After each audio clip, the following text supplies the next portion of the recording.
जय हिंद दोस्तों। मैं आनंद स्वागत करता हूं आप लोगों का एनसीईआरटी एक्सप्लेनेशन में। आज हम twelfth board based important question series को कंटिन्यू करेंगे। अगर आप लोग चाहते हैं कि एग्ज़ाम में आपका 5 मार्क्स फिक्स हो जाए तो मेरे साथ यह वीडियो पूरा देखें और चैनल को भी सब्सक्राइब कर लें, क्योंकि अगर आप चैनल को सब्सक्राइब नहीं करेंगे तो मेरा नेक्स्ट वीडियो का नोटिफिकेशन आप लोगों को नहीं मिलेगा। So please do subscribe channel now. चलिए दोस्तों, आगे बढ़ते हैं हम 55 number question. What is the electric dipole? Two charge of equal magnitude and opposite in sign separated by certain distance from electric dipole. एक ऐसा सिस्टम जिसके पास दो चार्ज हो इक्वल मैग्नीट्यूड का एंड अपोजिट इन साइन और कुछ certain distance पर रखा हो, वैसे सिस्टम को हम लोग इलेक्ट्रिक डाइपोल कहते हैं। Define electric dipole movement. Electric dipole movement को डिफाइन करना है। The product of the magnitude of other charges of electric dipole and dipole length. Product होगा अदर चार्जेस, दोनों में से कोई भी एक चार्ज, और जो दोनों चार्ज के बीच में डिस्टेंस है उसका प्रोडक्ट होगा। Simply we can write as P is equal to Q into 2L. Now move on 57 number question. What is the SI unit of electric dipole moment? SI unit of electric dipole moment, coulomb meter. Now move on 58 number question.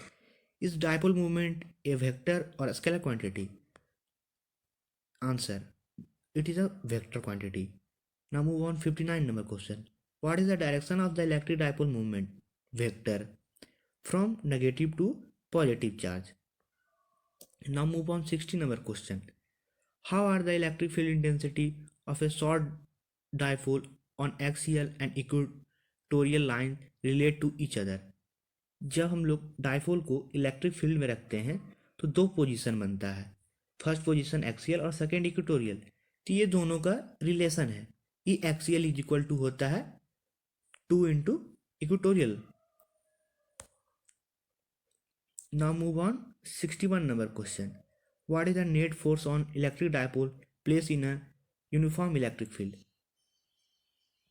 Short question है, पर अगर answer नहीं पता तो ये बहुत danger question है। इसका आंसर हम लोग ऐसे देखते हैं। नेट फोर्स निकालना है इलेक्ट्रिक डाइपोल का जब वो यूनिफॉर्म इलेक्ट्रिक फील्ड में प्लेस्ड हो, तो एफ नेट इक्वल टू होगा plus Q E minus Q E. ये दोनों कैंसिल हो जाएगा। प्लस क्यू क्यों हुआ और माइनस क्यू क्यों हुआ? क्योंकि इलेक्ट्रिक डाइपोल में दो मैग्नीट्यूड होता है और अपोजिट इन साइन होता है, तो F net is equal to Q E होता है, तो सिंपली कट जाएगा। Now move on 62 number question. Does a dipole experience a force when is place in non uniform electric field? क्या dipole experience करता है फोर्स जब उसे हम नॉन यूनिफॉर्म इलेक्ट्रिक फील्ड में रखते हैं? तो इसका आंसर होगा dipole experience a net force when place in a non uniform electric field because both charges of the dipole experience unequal forces in different direction. Dipole अगर electric non uniform electric field में हम लोग place करेंगे तो वो force को experience करेगा, क्योंकि जो दोनों डाइपोल है उसका चार्ज का मैग्नीट्यूड अलग है और डायरेक्शन अलग है. Now move on 69 number question. 69 number question move होने से पहले मैं आप लोगों को बता देना चाहता हूं कि अगर आप लोग इस वीडियो का फर्स्ट पार्ट आप लोगों ने अभी तक नहीं देखा है तो जाके मेरे चैनल पे first part of electrostatics series 1 देख लीजिएगा.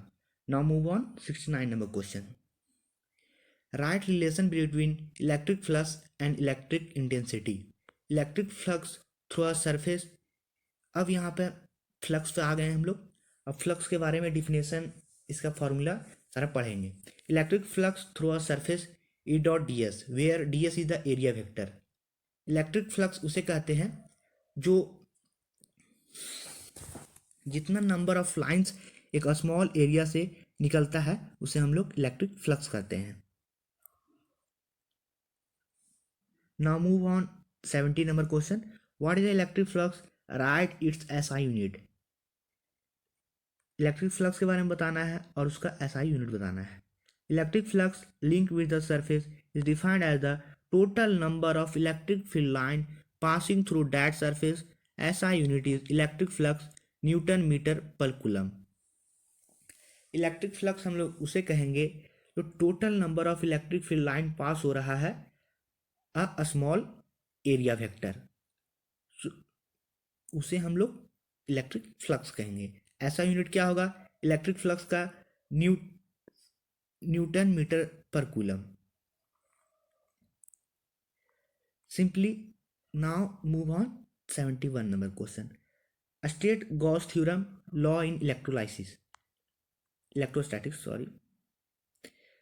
गॉस थ्योरम को बताना है in electrostatics. The total electric flux through any closed surface in a free space is equal to 1 by epsilon naught times the total electric charge q enclosed by the surface, that is E dot ds q by epsilon। Gauss theorem क्या कहा था, Gauss theorem का कहना था कि the total electric flux of A close surface, जो total electric flux है close surface का, वो टोटल चार्ज का 1 बाय एप्सिलॉन नॉट मल्टीपल है। Now move on 72 number question, what is the Gaussian surface. Now answer, Gaussian surface is an imaginary close surface enclosing charge such that intensity of the electric field at all point on the surface is same and the electric flux over the surface is always normal to the surface। Gaussian surface हम लोग उसे कहेंगे जो कि एक close path में electric field all point का same हो और इलेक्ट्रिक फ्लक्स जो उससे निकले वो नॉर्मल हो सरफेस का, उसे हम लोग गॉसियन सरफेस कहेंगे। Now move on some small numericals.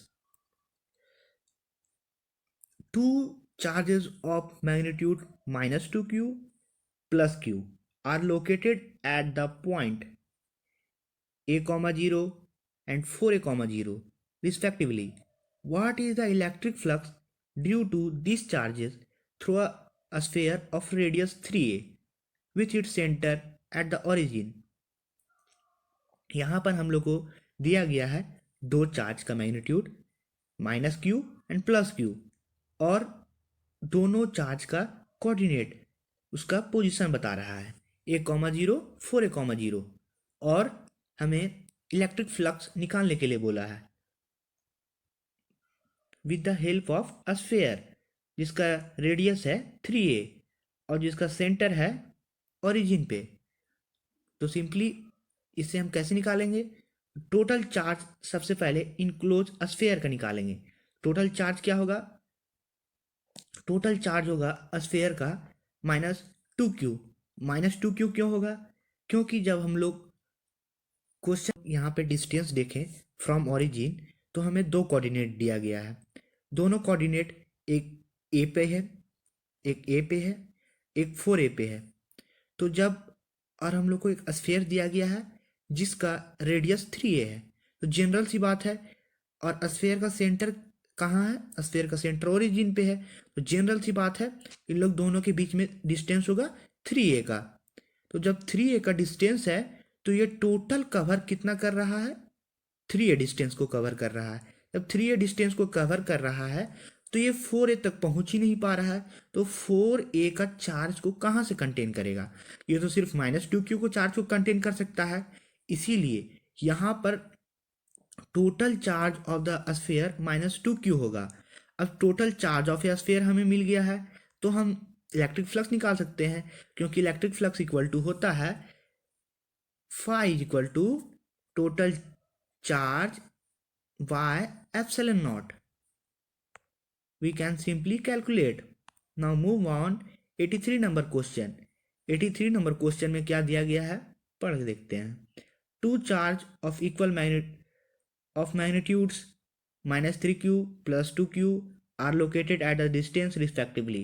What is the electric flux due to these charges through a sphere of radius 5a with its center at the origin? उसी type का question है, बस यहाँ पे radius को change कर दिया है। और देखिए CBSE 2013 में आ चुका है सेम टाइप का question and again next year में, तो काफ़ी इंपॉर्टेंट लगता है ये सब क्वेश्चन। तो हम देखेंगे कैसे कैलकुलेट होता है। Net charge of A system having a radius 5a, इस केस में फर्स्ट में हमें दिया है a distance of a point -3q का a है, 1,0 है, और +2q का 4a है, और हमें निकालना है a sphere having the radius of 5a। जब इसका 5a रेडियस है तो ये तो कंटेन करेगा, क्यों कंटेन करेगा तो दो चार्ज को ये अपने अंदर ले लेगा, -3a और +2q। तो टोटल चार्ज निकालेंगे जब हम एडिशन करके तो -q आ जाएगा, और electric flux through a sphere of radius निकल जाएगा phi equal to -q/ε। Now move on 84 number question. 84 number question, two dipole made from plus q charge, plus minus q charge and plus minus capital Q charge have a equal dipole moment. Give the ratio, the separation of these two pair of charge and angle between the dipole of these two dipoles. Angle निकालना है और ratio of separation निकालना है कि दो dipole किस distance से रखे गए हैं।